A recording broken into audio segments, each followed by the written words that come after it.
Michael J. Fox, who's a very, very talented actor. If you haven't heard of him, you have never seen Back to the Future, Back to the Future 2, Back to the Future 3, and Family Ties. He's probably done a lot of, and Spin City and several other TV shows and movies. He contracted Parkinson's disease, and like I said, he's a brilliant actor. He's getting into a new role, which will allow him. It's as a newscaster. Who quits his job because of the Parkinson's disease, but he returns to work in the show's first episode because he has a new medical treatment, basically, that's going to help him control the symptoms. So it's a whole new TV show based on this premise. It's dealing with Parkinson's and being able to work in the workplace. I think this is a very bold move for this type of entertainment, especially with Michael J. Fox. Joe, your thoughts? Yeah, this is great news. I'm a huge Michael J. Fox fan, and I hope the best for him and his new show. I do, however, have my doubts about this. I was watching something on TV about how they filmed his last TV show. Mm-hmm. What was it, Spin City? Yes. Yeah, and they said that they would often have to, he wouldn't be available a lot for rehearsals due to the effects from his Parkinson's. Yeah. And so they would have to use a stand-in to do rehearsals and then wait for his medication to kick in. And as soon as it did, everybody would rush to set and they would film the shots and scenes with him. And then, that window of time was very, very small, so it was hard to film. So, I mean, in that instance, he was actually trying to, best way I can say is hide it. For a while there, his co-stars didn't even know he had this.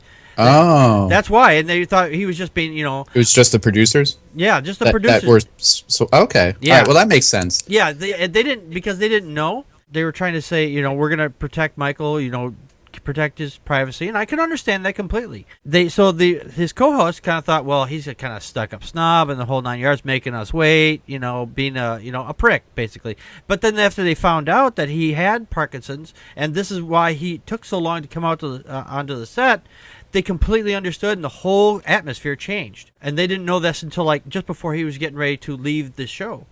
So okay. I think with this, since he's not actually hiding it, or his character actually has Parkinson's. Right, exactly. So this way, it's going to be part of the show. It's not like he's going to have to wait to get back on camera after medication has taken place. So he's probably going to be taking medication as he's doing the show. I mean, I'd imagine. That's great. If they can make it work and he feels up to it, best of luck to Michael. Yes, absolutely, absolutely. Dana, talking primate, your thoughts on this? Oh, man, it's hard to make a joke out of this. Yeah. Come on, Rush Limbaugh can do it. Yeah. Rush Limbaugh is a joke. What are you talking about? Yeah. I mean, it just seems it seems offensive. I mean, there are some great jokes to be had. I guess the only question that I would have is, this seems like a reality show almost for him. Yeah, it is. I agree. That's kind of it is. It's very close to it anyway. I was wondering if anybody knows the status of his disease, of his illness. I know great strides have been made in many different kinds of diseases, and I don't know I don't follow the medical front as well as I should. Yeah, no. Does anybody know if Parkinson's has become more manageable, or if I don't know. Canada's got doing some stem cell research or anything like that? Well, I know there's stem cell research going on right now. I mean, the last video I saw of him was he was speaking in front of Congress, and he did not take his medication for several days, and it was a full blown attack, and he just could not control any of his muscles at all. He did it intentionally to show them the effects of the disease because he was trying to sway them on stem cell research. Right. And the thing was, a lot of the right-wing nut jobs, they were saying, "Oh, he just over-exaggerated these effects." Well, that's when Rush made the jokes about it. Yeah. And Rush Limbaugh is such a dickhead anyway. It's just not even funny.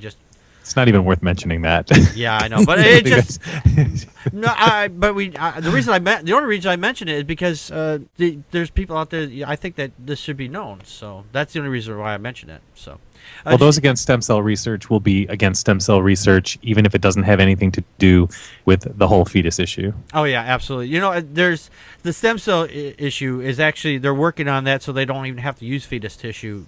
It's progressing. I just saw something on this just earlier this week or last week. They can get the T cells out of somewhere else, and they can get those to replicate in their fresh T cells. I saw it. I wish I had the link to it right now. I play it, but I saw it too. It's what they're doing is they're cryogenically freezing the umbilical cords when babies are born, and they can get stem cells from the umbilical cords.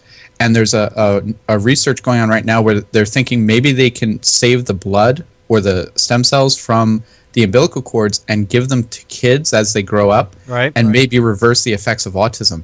Oh, now that's interesting. Now I didn't see that part. I saw that on the news this week. Oh, that's cool. See, there's something new every day.